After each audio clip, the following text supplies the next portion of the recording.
So what brings you in here today? Well, I was told that I had some anger issues. Okay. My family recommended that I come and talk to somebody about it. Okay. Can you describe the situation or Well, maybe something that happened? Or? I don't think I have any anger issues. Okay. All right. So what is your family thinking then? Well, I recently got fired from my job. Okay. And they say that it has to do with my temper. Okay. So that's kind of what they're alluding to, I guess. They're kind of thinking that the reason you lost your job is because of your temper. Right. That's what they're saying. Okay. All right. And sorry. Okay. I'm sorry. We're both not in it. Here. Okay. There we go. This is fine. Okay. So so your family is kind of encouraging you to come here then. Right. Okay. Have they talked about this before? Has this ever happened before? Not being referred to come and talk to anyone. Okay. And how about the situation of getting fired? Can you just describe to me what happened? Maybe we can start with that. Yeah, I was working at Walmart, and I didn't get my break on time like I was supposed to. And so I had a few words that I exchanged with my supervisor, and they just fired me. All right. Well. Told me not to come back. Okay. And what were some of those few words that were exchanged? Like, can you describe maybe that actual situation to me? Well, I had been trying to get somebody to come over and relieve me for my break. Okay.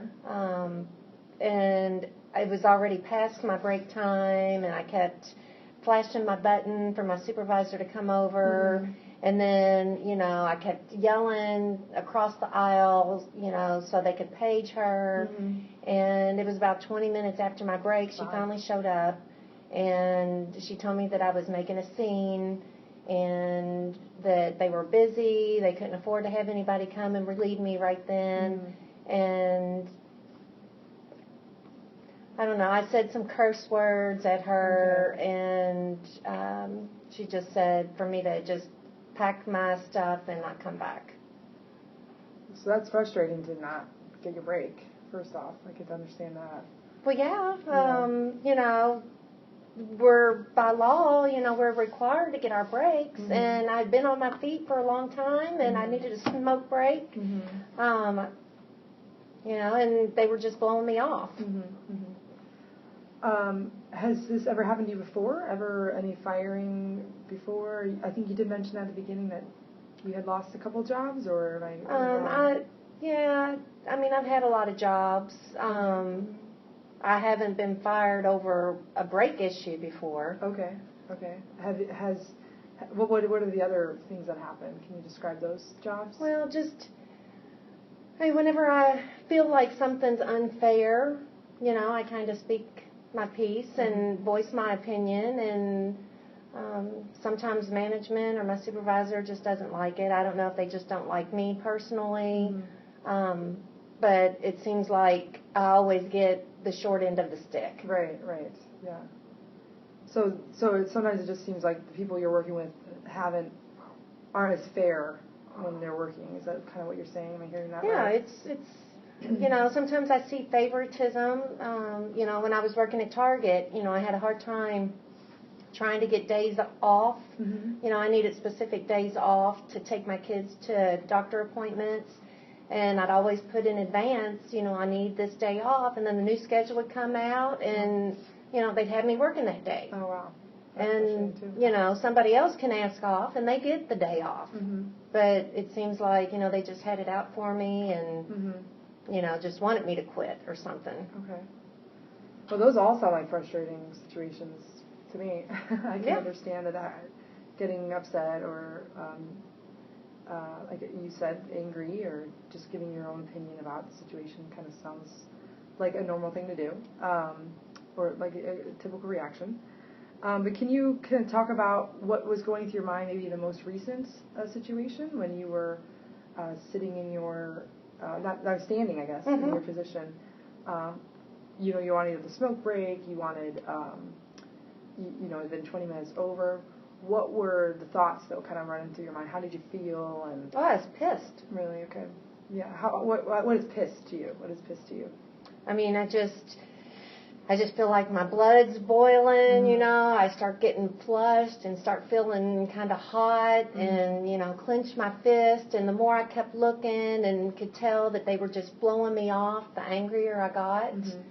And so when she finally came over to me, you know, I was kind of loud, but I was like, you know, what's taking so long? And, you know, she said I was making a scene.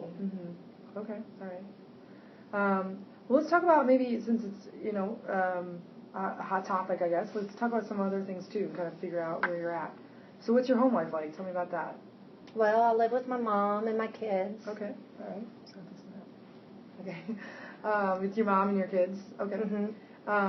And how's your relationship with your mom and your kids? Well, I don't like being there, you know. I mean, I'm a grown woman, and, you know, my mom still wants to treat me like I'm 15, you know, and has a lot of house rules, which I understand. You know, she's doing me a favor by letting me stay there, but I am an adult. Right. Makes good sense. Do you ever find that you get, like you described, hot, or your pulse is racing or anything like that when you're in talking with your mom or yeah, whenever we get into heated arguments, I just feel like I'm knotting up and just get so angry. Okay. And what are some of those type of situations? Can you describe one that maybe recently happened? I forgot to take the trash out. Okay. And she got all on me the next day, you know, and I had just worked a night shift and forgot to take the trash out that morning.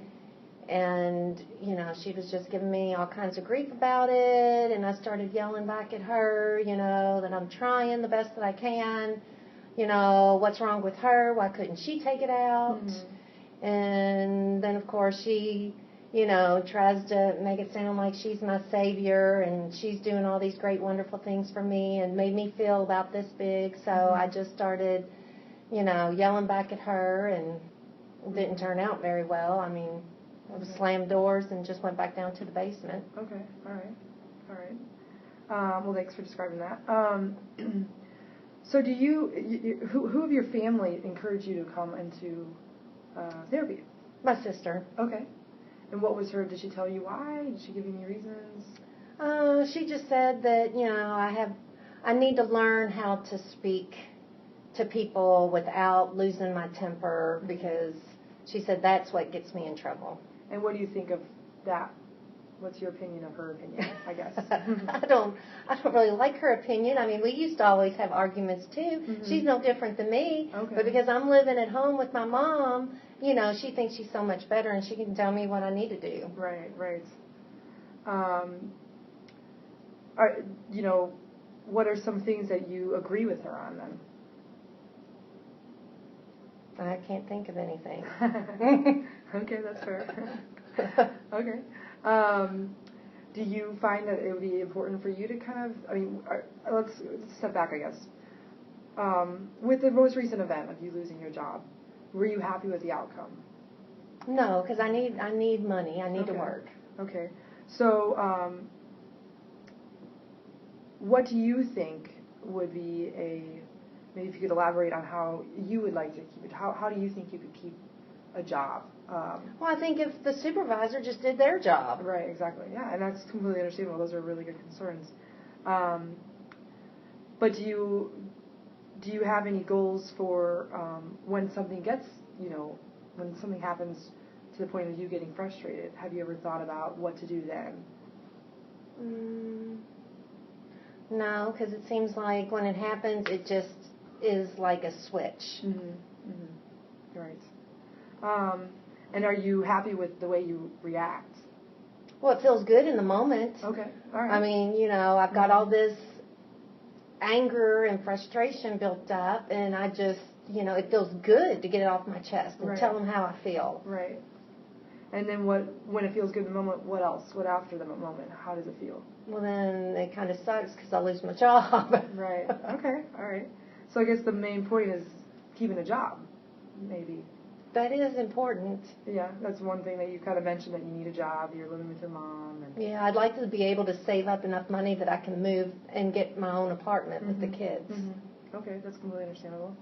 Well, maybe something that we can work on is kind of our goal of keeping a job. Maybe thinking of ways that we can walk through, as we meet up again, how we can work on that point where you have lost your job in the past and work on that situation, and then see where we're at. What do you think about that? Yeah, that sounds like a goal. Okay. Are there any ways that you feel like we should kind of start working on that? Well, I don't know. I don't know. I just have, a hard time sometimes working with people. Okay. I mean, most all my jobs, I've been a cashier, and people come into work and they have attitudes, and that just, I'm working, I'm trying to make a living too, and they want to come in acting like they're better than me. So, I'd like to find something different. Okay. All right. So maybe looking at different jobs that maybe aren't as much people interaction, like you're saying? Yeah. Okay. All right. Well, maybe that's something we can work on for the next, within the next time we meet up. What do you think about that? Sounds good. All right. All right. Well, thank you.